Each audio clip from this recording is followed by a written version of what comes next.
Science point academic কেয়ারে সবাইকে স্বাগতম।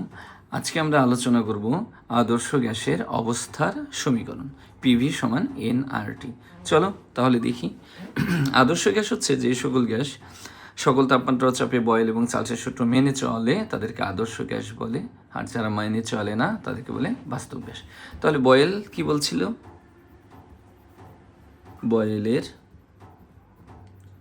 বয়েলের সূত্র থেকে আমরা কি পেয়েছিলাম? V is proportional 1/p। এখানে কি ছিল? যখন টি স্থির, তাপমাত্রা কি ছিল? স্থির ছিল। চার্লসের সূত্র থেকে আমরা কি পেয়েছিলাম? যে ভি ইজ প্রপোর্শনাল টি, অর্থাৎ আয়তন গ্যাসের পরম তাপমাত্রার সমানুপাতিক যখন পি স্থির। আচ্ছা, আর অ্যাভোগাড্রো সাহেব কি বলছিল?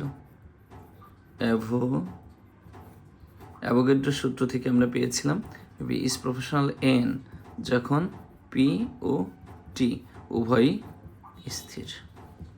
চলো এই তিনটে সূত্রকে আমরা সমন্বয় করে পাই। কি পাই? যে সমন্বয় করলে আমরা পাই বাম পাশে V is proportional to 1/p into T into N, বা ভি ইজ প্রপোর্শনাল TN/p, বা সমানুপাতিক ধ্রুবক বসাই একটা, ভি সমান হচ্ছে কে ইন্টু, আমরা কে না বসাই আর বসাই, আর ইন্টু TN/p। আচ্ছা, বা পিভি সমান এনআরটি। এটা হচ্ছে আমার গ্যাসের অবস্থার সমীকরণ।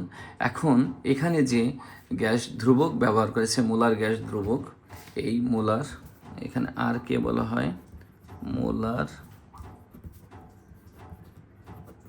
গ্যাস, আর কে বলা হয় মোলার গ্যাস ধ্রুবক।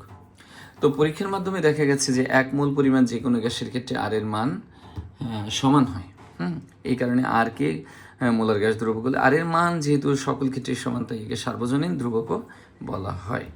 ঠিক আছে, এই হচ্ছে আমার গ্যাসের আদর্শ অবস্থায় গ্যাসের সমীকরণ, পিভি সমান এনআরটি। ওকে, এইখান থেকে পরবর্তীতে আমরা এই আর এর মান বের করব। তো আর এর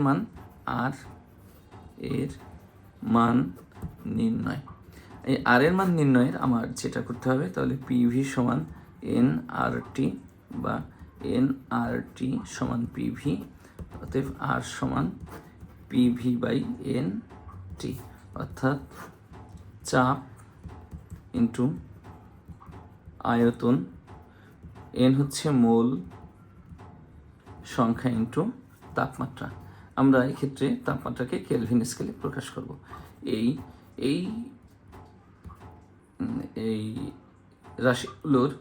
রাশিগুলোর একক বসিয়ে আমরা আর এর বিভিন্ন মান বের করব পরবর্তী ক্লাসে। ধন্যবাদ।